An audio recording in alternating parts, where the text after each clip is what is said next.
Quero convidar você a abrir a sua Bíblia no Evangelho de Lucas, capítulo 12. Evangelho de Lucas, capítulo 12. Vamos fazer a leitura a partir do verso 13. Lucas 12, verso 13. Olha o que diz a palavra.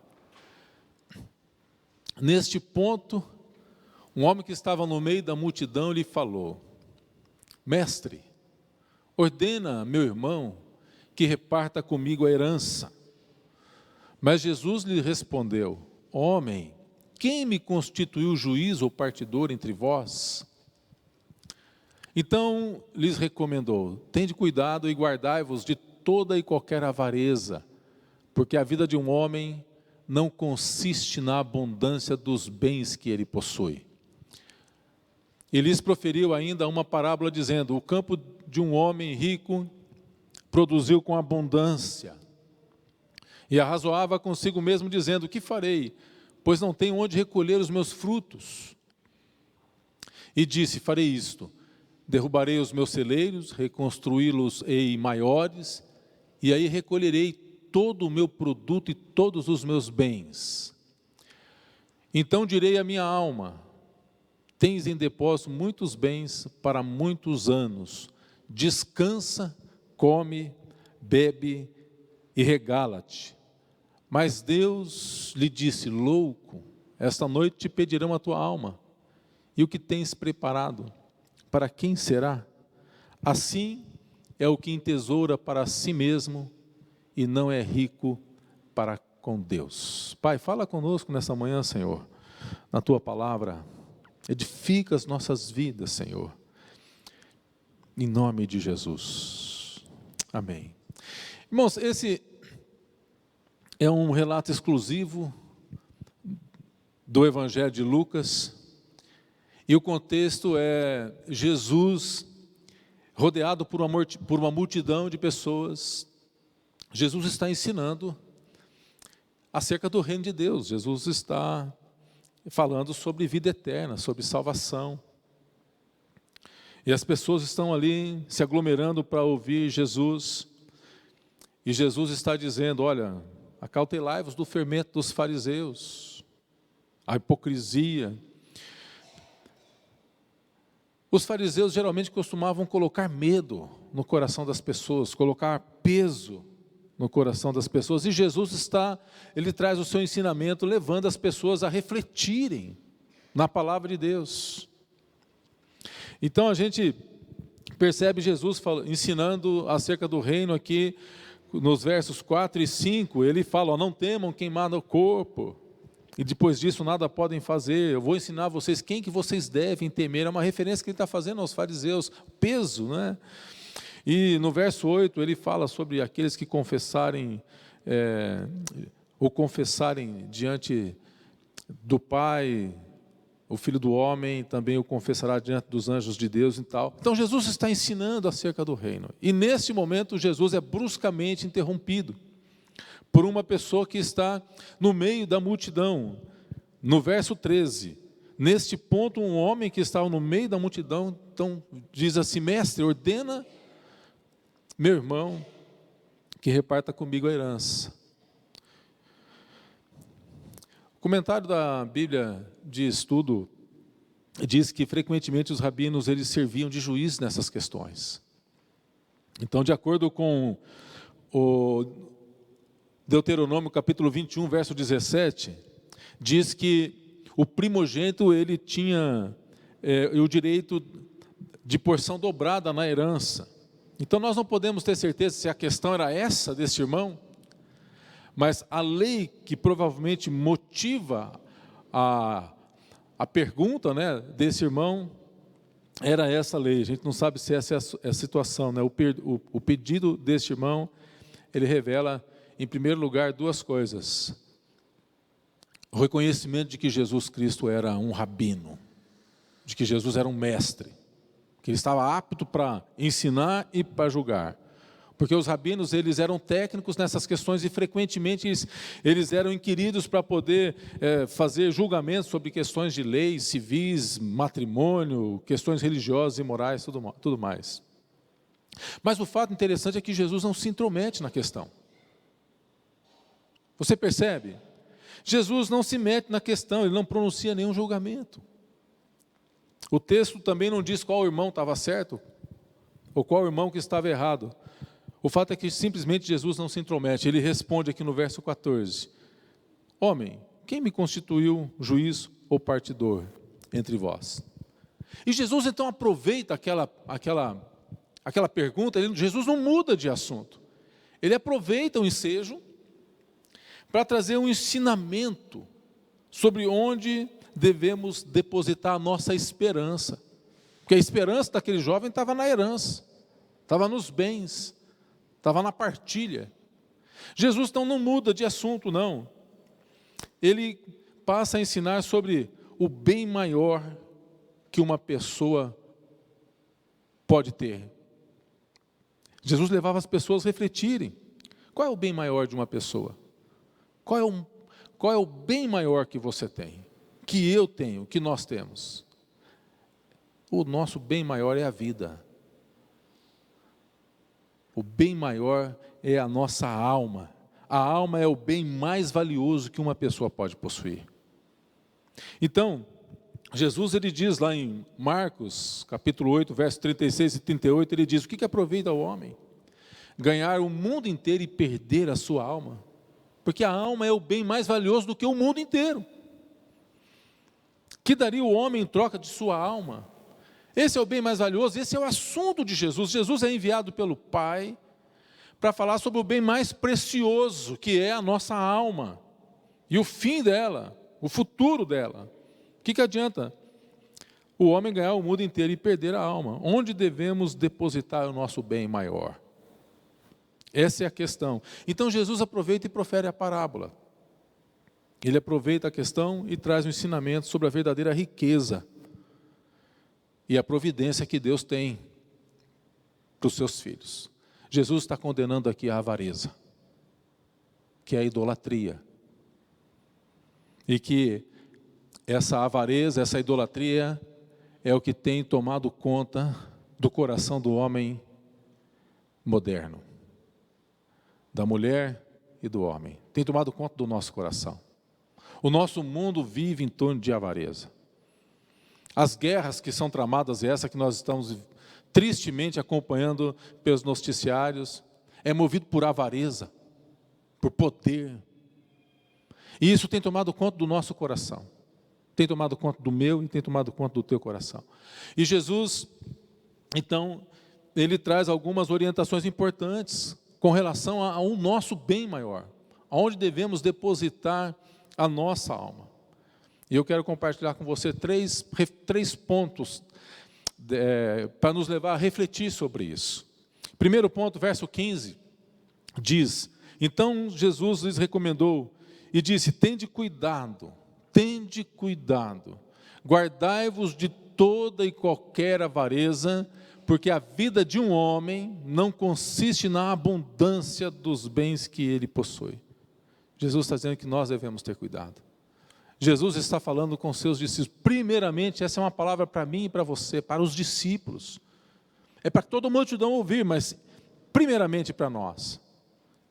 O termo grego que Jesus usa aqui, ele diz assim, oral, esse é o termo grego, e o significado é ver com a mente, perceber, ou seja, abra a tua mente, reflita no que eu estou dizendo, fiquem atentos, tenham cuidado, prestem muita atenção, façam um balanço dos valores que vocês estão depositando no coração de vocês. É isso que Jesus está dizendo.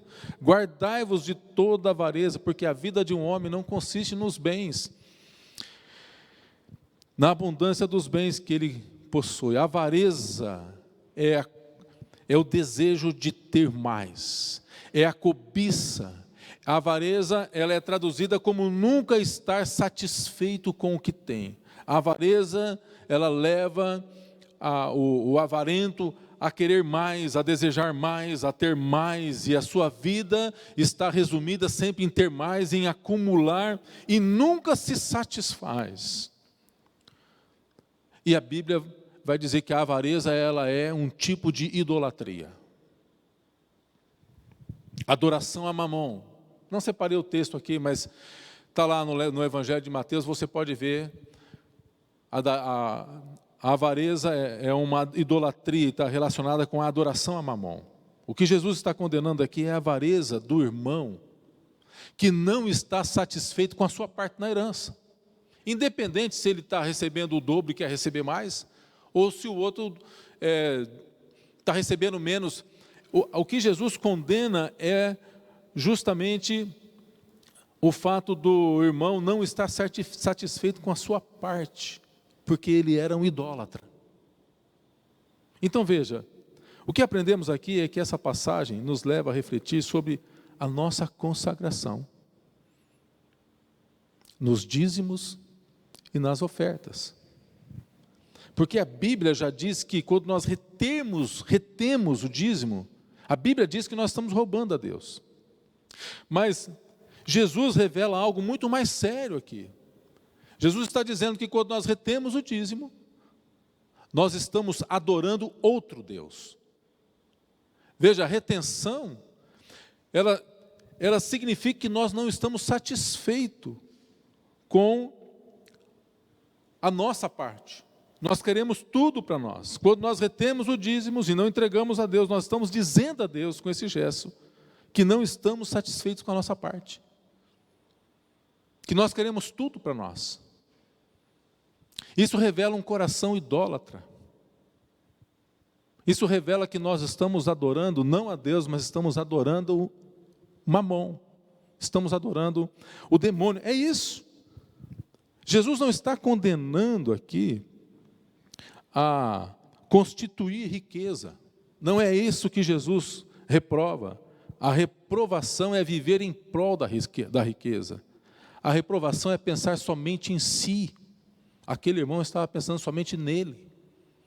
Não estava levando em conta a lei. Então, é isso que Jesus condena. Ele diz então, preste atenção. Olha onde estão os seus valores.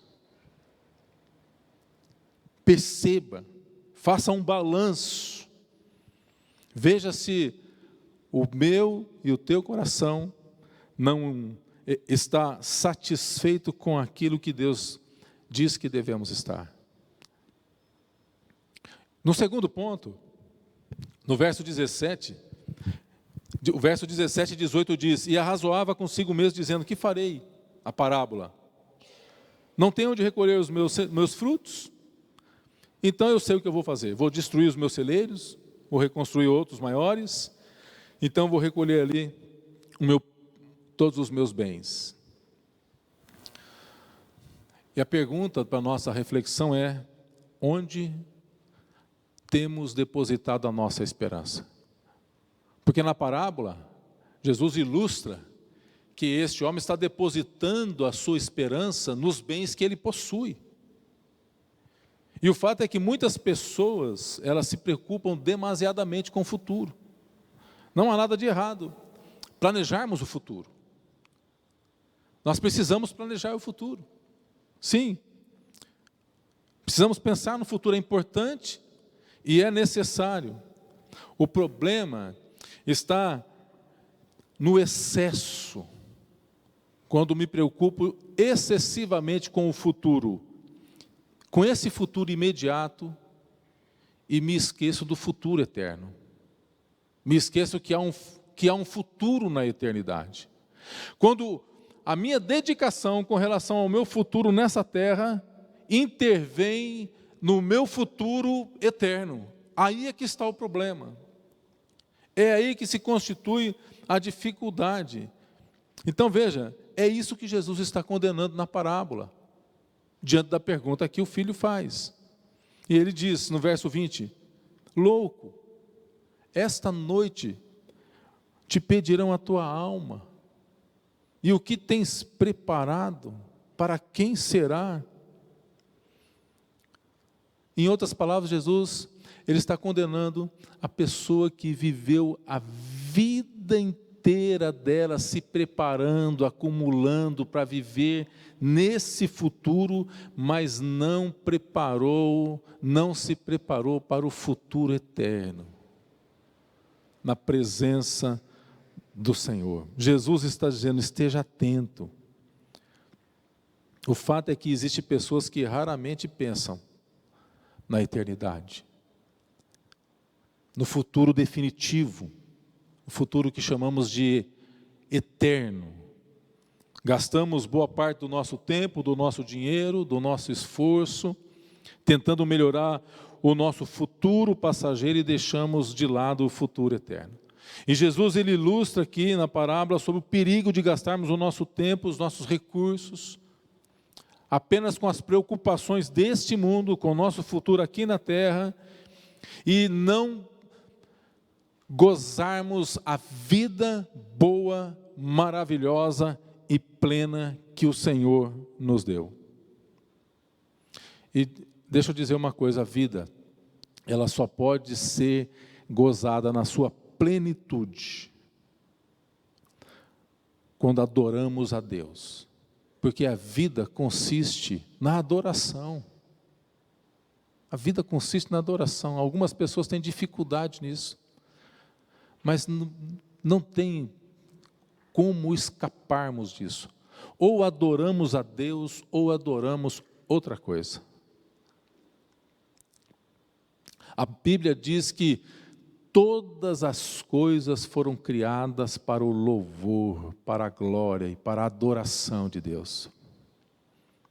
E quem não entende isso e não tem a revelação do Espírito, do que isso significa, pode pensar que Deus egoísta é esse, que requer adoração. Mas, irmãos, o fato é que Deus é Deus, e Ele nos criou, e é na adoração que nós percebemos Deus, é na adoração que nós compartilhamos das riquezas do reino, é na adoração que percebemos o mover de Deus no meio de nós, dentro de nós, em nós. É na adoração que nós sentimos plena comunhão. É na adoração que temos paz. É na adoração que há alegria. Você já percebeu isso?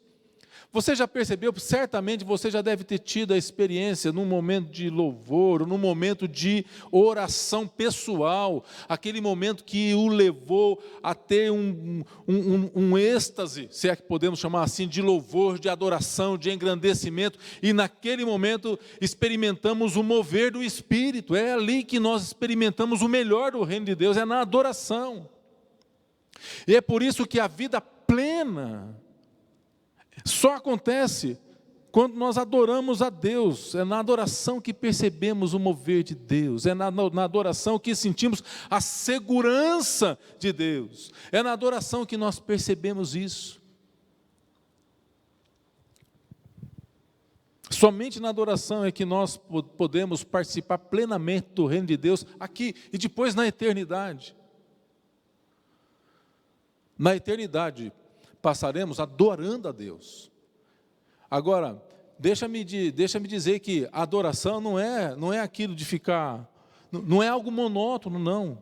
Quanto mais adoramos, mais Deus se revela a nós.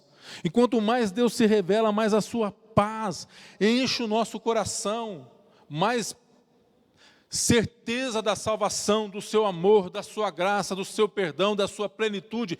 Essas coisas são reveladas na adoração.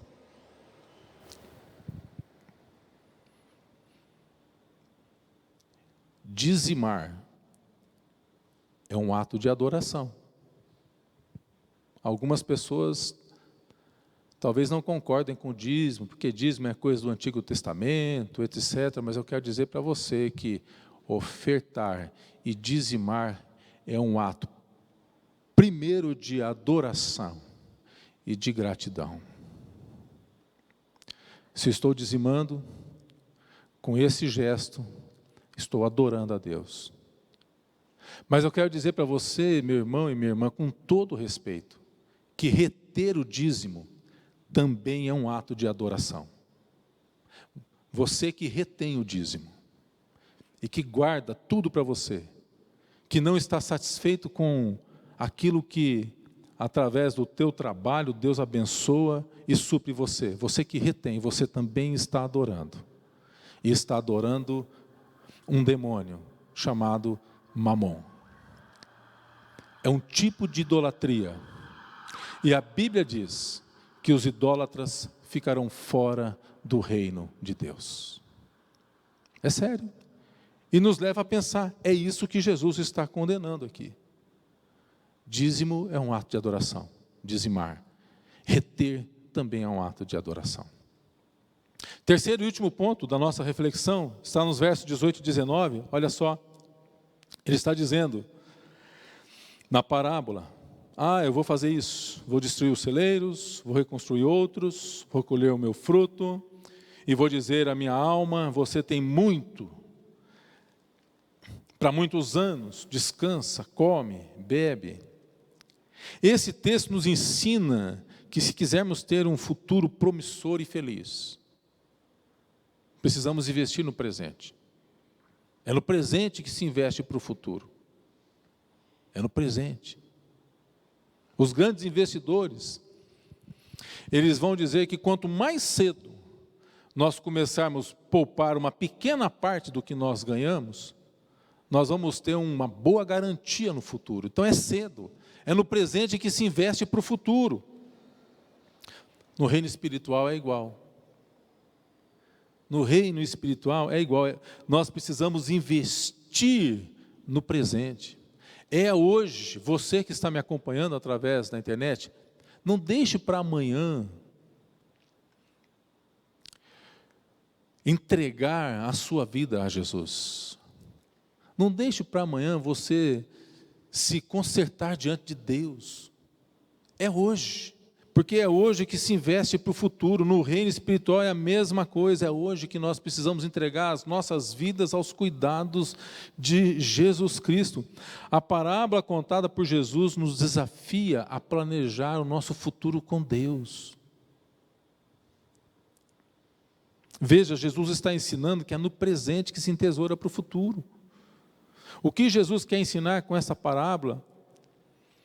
Veja, a concentração desse personagem que é criado por Jesus está no futuro dos seus bens, naquilo que ele pode angariar. Mas Deus vai dizer, louco, você não tem nada preparado para o eterno, para a eternidade? Portanto, em outras palavras, Jesus está dizendo aos discípulos e a nós que devemos nos concentrar em Deus, mais em Deus do que nos bens materiais. Ele diz, tende cuidado, guardai-vos de toda e qualquer avareza, que é a idolatria, porque a vida de um homem não consiste nos bens que ele possui. Então, para concluir a nossa reflexão, irmãos, muitas pessoas se concentram e gastam a vida inteira em busca de adquirir recursos, dinheiro, e o dinheiro, ele ajuda, mas ele não é tudo. O dinheiro resolve, mas não resolve tudo. Porque se dinheiro resolvesse tudo, pessoas ricas não se suicidariam, não cometeriam suicídio. Uma boa vida financeira é bom, mas não resolve tudo. Deus é o Criador, Deus é o Criador, a fonte de toda a vida. E somente uma vida vivida na presença do Senhor pode nos trazer plena realização. Portanto, se queremos uma vida boa, uma vida melhor, um futuro garantido, devemos depositar a nossa esperança na certeza que é Jesus Cristo. Precisamos dedicar mais, buscar a Deus. Precisamos orar mais e pedir que o Senhor nos leve mais a descobrir modos de estarmos mais próximos de Deus, de viver junto dEle, de termos a revelação da sua graça, de termos mais comunhão com Deus, porque é isso que traz a garantia, a nossa garantia eterna. Portanto, se queremos acabar bem a nossa carreira, devemos ser como Enoque, que andou com Deus e Deus o tomou para si. Jesus está dizendo, louco. Então, nós podemos sim sermos pessoas abençoadas, seja rico, mas não seja louco. O louco é aquele que acumula bens nessa terra de forma inconsequente e despreza a oportunidade que tem de conhecer a Deus. De conhecer a Deus. O verdadeiro rico é aquele que aprende a entesourar para Deus. É aquele que é grato pela vida e é aquele que deposita na esperança eterna. O verdadeiro rico é aquele que aprendeu o valor da palavra de Deus. E aquele que preza pelos princípios da palavra e que se dedica ao que Deus instrui. O apóstolo Paulo, ele vai falar acerca do dinheiro e da riqueza. A Timóteo, ele diz, olha, o amor, o apego ao dinheiro é a raiz de todos os males. O dinheiro não é a raiz de todos os males, mas o amor ao dinheiro é a raiz de todos os males.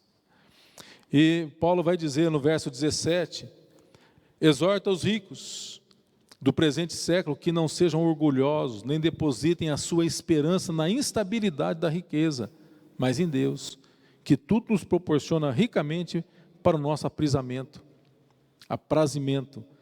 que pratiquem o bem, sejam ricos de boas obras, generosos em dar e prontos a repartir, que acumulem para si mesmos tesouro sólido, fundamento para o futuro, a fim de se apoderarem da verdadeira vida.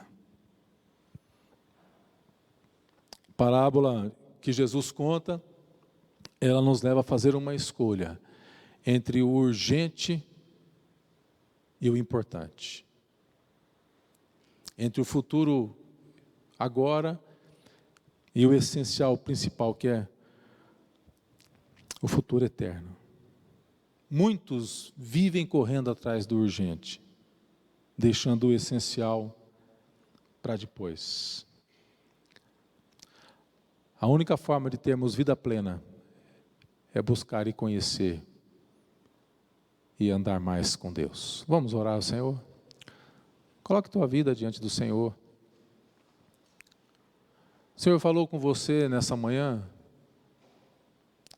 O Espírito Santo está falando com você. Ele está dizendo, filho, filha, quero me revelar a você. Quero que você experimente toda a minha bondade.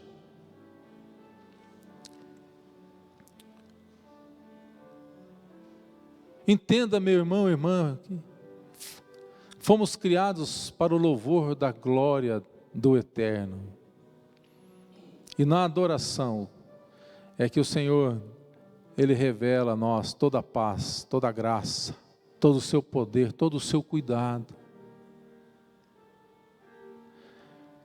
Pai, em nome de Jesus, nós nos colocamos diante de Ti nessa manhã. E queremos confessar a Ti, Senhor, como nós estamos tão envolvidos com este mundo, com a propaganda deste mundo, que precisamos confessar, Senhor, que há muitas vezes um excesso das preocupações com este mundo que nos leva a ignorar a eternidade que teremos na Tua presença. E que enfraquece, Senhor, a nossa adoração. E quando a adoração, Senhor, da igreja está enfraquecida, a nossa percepção do Teu cuidado, do Teu mover, do Teu poder, do Teu milagre, também enfraquece dentro de nós. E nessa manhã nós queremos, Senhor, pedir perdão a Ti, ó Pai. Leva-nos, ó Deus, a sermos verdadeiros adoradores, porque a Tua palavra diz que é esses que o Senhor procura, os verdadeiros adoradores, aqueles que o adoram em espírito e em verdade, porque aos adoradores o Senhor se revela com fé, fortalece a fé. No nome de Jesus, Senhor, faça essa obra no nosso meio, no meu coração, nas nossas vidas, na vida da sua igreja. E que possamos, Senhor, ser edificados na Tua palavra, na Tua vontade, na Tua presença, como verdadeiros adoradores. Abençoa o Seu povo, Pai. Nós oramos no nome de Jesus Cristo. Amém. Aleluia. Graças a Deus. Que Deus nos abençoe e que essa palavra possa trazer transformação em nossas vidas.